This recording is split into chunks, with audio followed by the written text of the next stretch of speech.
Right now, every dollar bill in your wallet carries a promise printed in tiny letters. Legal tender for all debts, public and private. By law, nobody in America can refuse to accept it as payment. That guarantee is only 164 years old. Before it existed, the United States had already tried government-backed paper money once, and it failed so completely that people papered the walls of their shops with the worthless bills, because that was genuinely the most useful thing left to do with them. So, how does a country that watched its own currency turn into a national joke ever agree to trust paper money again? The answer runs through a war that nearly bankrupted the government twice, a private banking system so chaotic that a third of all money in circulation was counterfeit, and a single wartime law in 1862 that quietly decided what money would mean in America forever. To understand why that law mattered, you have to go back to a country that had almost no money to begin with. When English settlers arrived on the Atlantic coast in the early 1600s, they stepped into an economy with no banks, no mints, and no coins of its own. Britain had no interest in shipping its silver across the ocean to a handful of struggling colonies, and the Crown actively banned the colonies from minting their own currency. Sovereignty and money were the same thing in the eyes of London, and London had no plans to hand either one over. So the colonists improvised. In Virginia, tobacco became money. You could pay your taxes in it, settle debts with it, even buy a wife with it. The going rate the Virginia Company charged for shipping over a bride was 120 pounds of tobacco.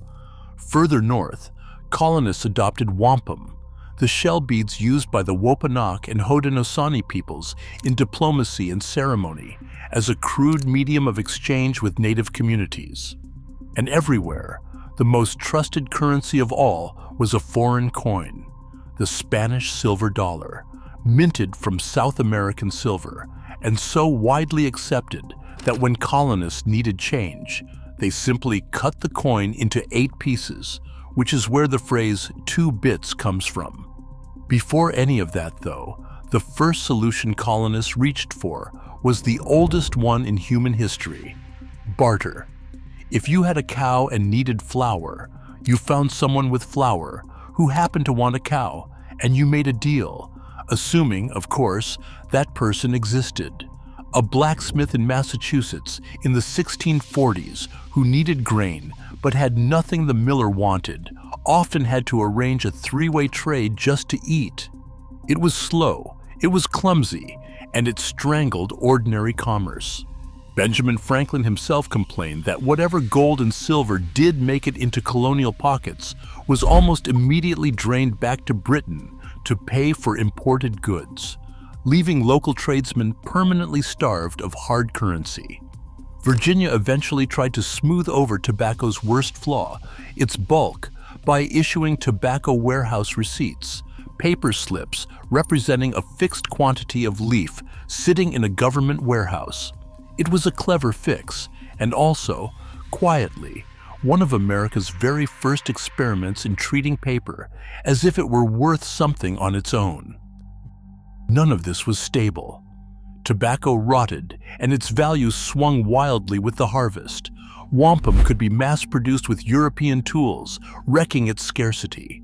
So colonies started printing their own paper notes instead, Massachusetts first, in 1690, to pay soldiers when the treasury ran dry.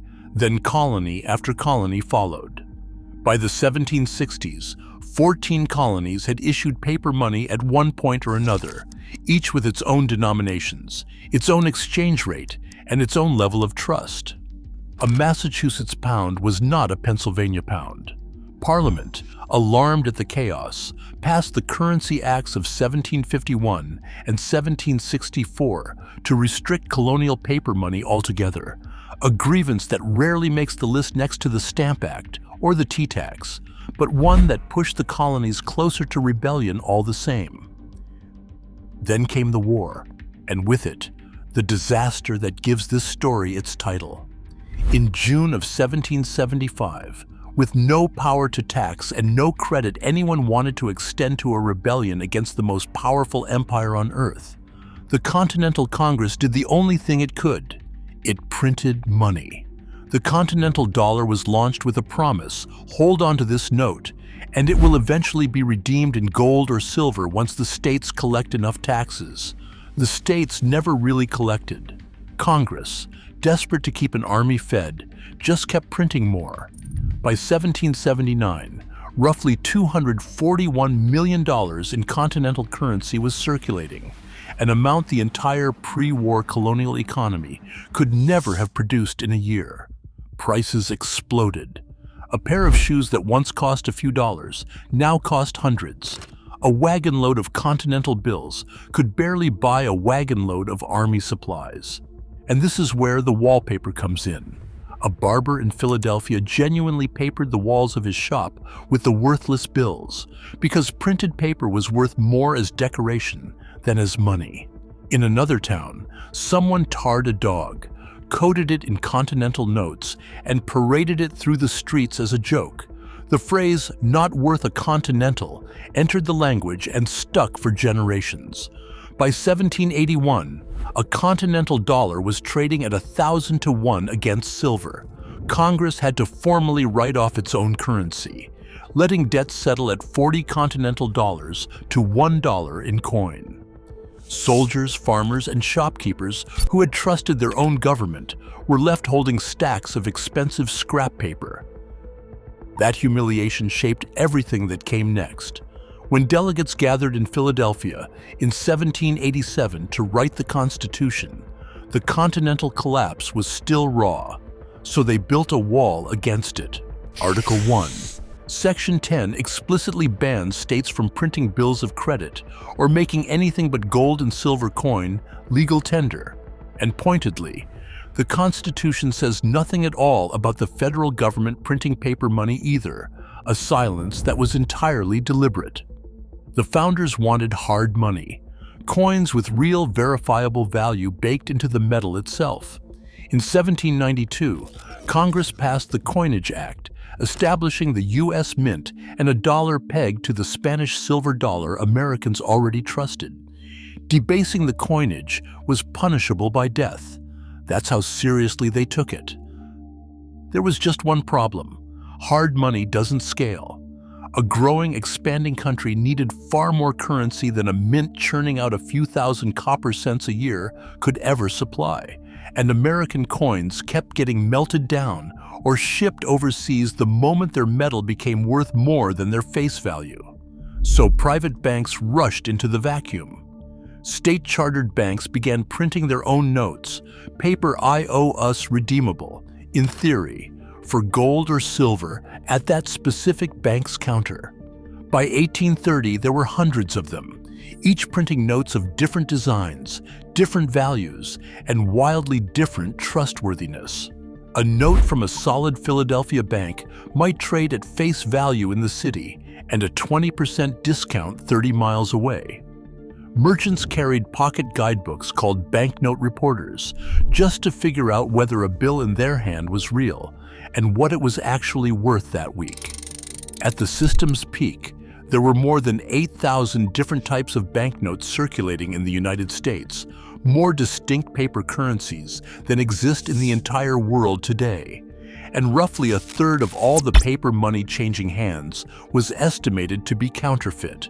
1 in 3 bills, fake, with no reliable way to tell. This was the so-called free banking era, and it existed because Andrew Jackson had killed the one institution capable of imposing order on it. Jackson distrusted banks with an almost personal rage. He'd once been nearly ruined by worthless banknotes himself, and in 1932, he vetoed the recharter of the Second Bank of the United States, the closest thing the country had to a central bank. Its charter expired in 1836, and for the next 25 years, nobody was in charge of the nation's money at all. Bank examiners occasionally found gold reserves that turned out to be barrels of nails topped with a thin layer of coins.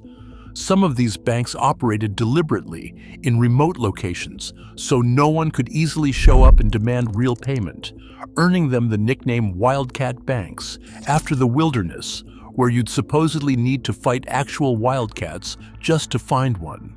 It was, by any measure, a broken way to run an economy, and the country paid for it in waves.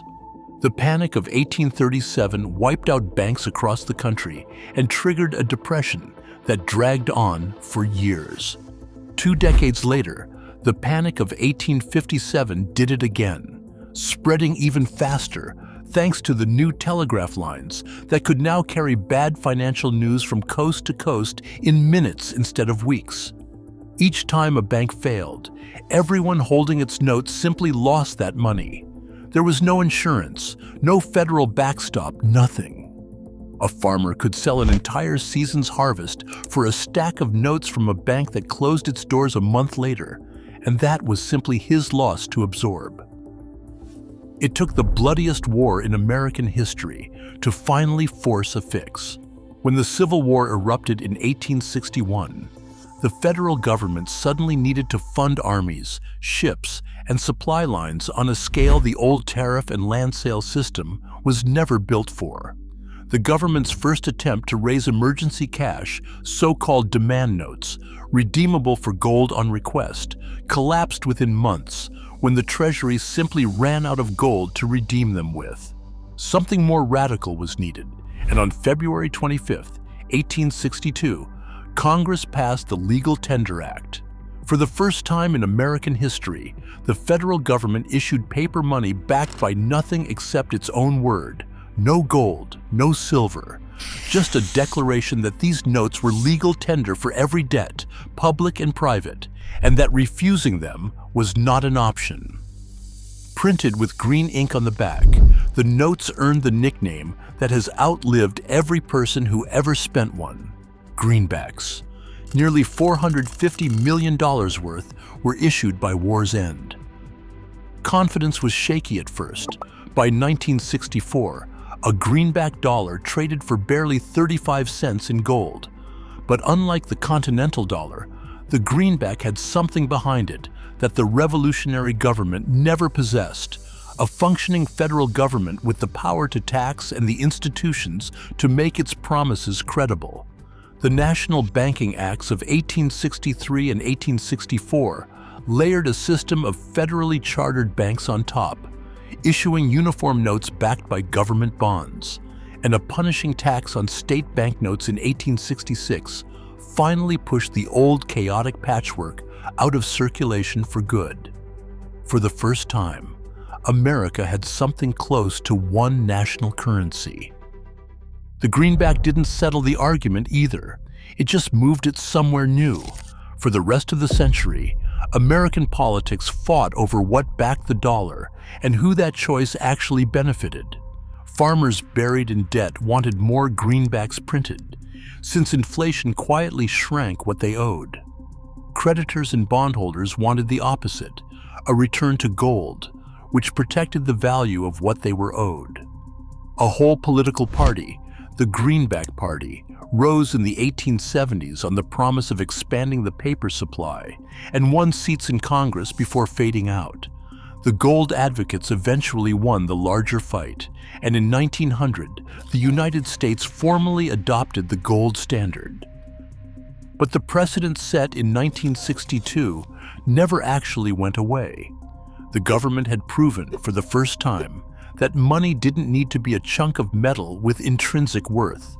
It could be a symbol, backed entirely by institutional trust, and once that idea existed, it was never fully put back in the bottle. What's remarkable is how directly that 1962 decision still shapes the bill in your pocket. The dollar hasn't been backed by gold since 1971, when Nixon severed the last thread connecting American money to a physical metal. Since then, every dollar has been backed by exactly the same thing the greenback was backed by in 1962. Not silver, not gold, just the government's word that it's good for what you're owed. That idea, that paper only works if enough people trust the institution standing behind it, is the actual through line of American monetary history. Tobacco failed because a harvest could ruin it overnight. Wildcat banknotes failed because the men behind them were often liars. The Continental dollar failed because the government printing it had no power to back its own promise. The greenback survived because, for the first time, the government finally did. Every time you tap a card or hand over a bill today, you're relying on the exact same leap of faith that a barber in Philadelphia lost everything betting on in 1781. The only difference is that this time, so far, it has held. Whether that trust deserves to keep holding, as government debt climbs and digital currencies start asking new questions about what money even is a debate that's very much still alive. But the next time you hand someone $1 without a second thought, it's worth remembering that this ease, this total lack of hesitation, took almost a century of failed experiments, burned savings, and one desperate wartime law to build. If this changed how you think about the money in your pocket, subscribe. We go deep on the hidden systems that quietly built the world you live in.